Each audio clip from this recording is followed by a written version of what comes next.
TV channel Bharat समाचार पर आयकर विभाग द्वारा की गई छापेमारी से देश भर में पत्रकार संगठन आक्रोशित नजर आ रहा है और देश भर में गुस्साए पत्रकार प्रदर्शन कर रहे हैं। इसी क्रम में मथुरा में भी काफी संख्या में पत्रकार संगठनों ने डीएम नवनीत सिंह चहल को राष्ट्रपति के नाम में ज्ञापन सौंपा। इस दौरान ब्रज प्रेस क्लब के अध्यक्ष कमलकांत तोमर न्यूज और संवाददाता भारत समाचार गौरव चौधरी और अन्य पत्रकार मौजूद रहे। दरअसल बीती 22 जुलाई को एक साथ पूरे देश में समाचार पत्र दैनिक भास्कर समूह के 35 ठिकानों पर और उत्तर प्रदेश में भारत समाचार के ऑफिस चैनल के चेयरमैन ब्रजेश मिश्रा और स्टेट हेड के आवास पर इनकम टैक्स द्वारा छापेमारी की गई थी। पत्रकारों का कहना है कि ये कार्रवाई पूरी तरीके से दुर्भावना के तहत की गई है, क्योंकि वैश्विक महामारी कोरोना के दौरान सरकार द्वारा की गई कोताही और व्यवस्थाओं और बेरोजगारी की आवाज, किसान आंदोलन जैसे मुद्दों को भारत समाचार चैनल के द्वारा उठाया गया था। सरकार के इशारे पर यह द्वेषपूर्ण कार्यवाही लोकतांत्रिक व्यवस्था में लोकतंत्र के चौथे स्तंभ की आजादी पर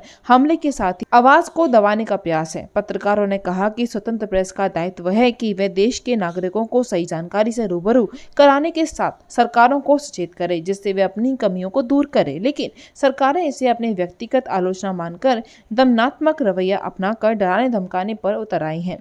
सरकार की इस कार्यवाही से मथुरा के पत्रकार काफी आहत हैं। मथुरा के जिलाधिकारी के द्वारा हमने महामहिम राष्ट्रपति जी को, प्रधानमंत्री जी को, राज्यपाल महोदया को और मुख्यमंत्री जी को ज्ञापन दिया है। इसमें जो देश भर में दो प्रमुख संस्थान हैं, मीडिया, इलेक्ट्रॉनिक और प्रिंट मीडिया के भास्कर समूह और भारत समाचार चैनल, इन दोनों ग्रुपों पे आईटी छापे लगे हैं। वो उससे पत्रकारों को ऐसा लगा है, बुद्धिजीवियों को ऐसा लगा है, समाज के विपक्षी नहीं सभी को ऐसा लगा है जैसे सरकार चुनाव आने वाले हैं और सरकार जो है मीडिया को दबाना चाहती है, अपनी गिरफ्त में लेना चाहती है, जो सुर उसका हो उसे बुलवाना चाहती है। तो ऐसा ये संदेश गया है। मैं चाहता हूं कि सरकारें इस पर, प्रधानमंत्री जी, मुख्यमंत्री जी, राष्ट्रपति जी ध्यान देंगे। ऐसी कार्यवाही, क्योंकि यूपी में चुनाव, कई राज्यों में चुनाव होने वाला है, ऐसी गतिविधियां आगे नहीं करेंगे तो पत्रकार जो है सड़क से लेकर के नदी तक, कहीं जल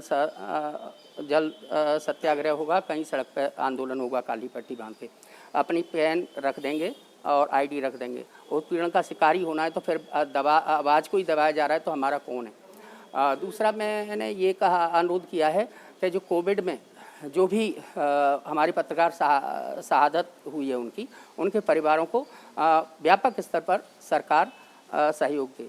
और दूसरा मैंने ये कहा है कि जो भी कोरोना में जो पत्रकार संक्रमित हुए उनको राजकीय चिकित्सा कर्मियों की तरह, फ्रंट लाइन के सरकारी वर्करों की तरह उनको चिकित्सा सुविधाएं मिलें, सहायता मिले, उनका बिल सरकार वहन करे।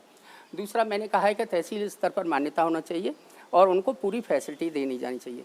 जब भी माफिया या उसके खिलाफ हम आवाज़ उठाते हैं, वो धमकाता है, उस पर तत्काल कार्रवाई और एनएसए की कार्रवाई होना चाहिए, जिससे कोई भविष्य में कोई मीडिया कर्मी को धमका ना सके। तीसरा मैंने ये अनुरोध किया है कि जो भी कार्रवाइयाँ हो रही हैं वो रोकी जाएं, ऐसा ना हो, ये गलत संदेश नहीं जाना चाहिए। हम माफिया, अगर चैनल या पत्रकार किसी मुद्दे को उठा रहा है तो आपको उसकी जांच करनी चाहिए। माफिया या घोटाला स्कैंडल है, उसकी जांच करो, उस पर कार्रवाई करो तो आपकी वाहवाही होगी। आप उल्टे मीडिया को दबाओगे जो खुलासा कर रहा है अपनी जान जोखिम में डाल करके, उस पर कार्रवाई कर रहे हैं। लिहाजा भविष्य में कोई घोटालेबाज की कोई खबर ही ना दिखाए, कोई किसी माफिया के खिलाफ कोई खबर ही ना छापे, किसी खनन के खिलाफ कोई खबर ही ना छापे। तो ऐसा नहीं होना चाहिए। आप जांच करिए, अगर हम गलत खबर चला रहे हैं तो इसका विधान है, उसके खिलाफ कार्रवाई हो, अगर सही है तो उसके खिलाफ कार्रवाई हो माफिया के। इतना मैंने अनुरोध किया है।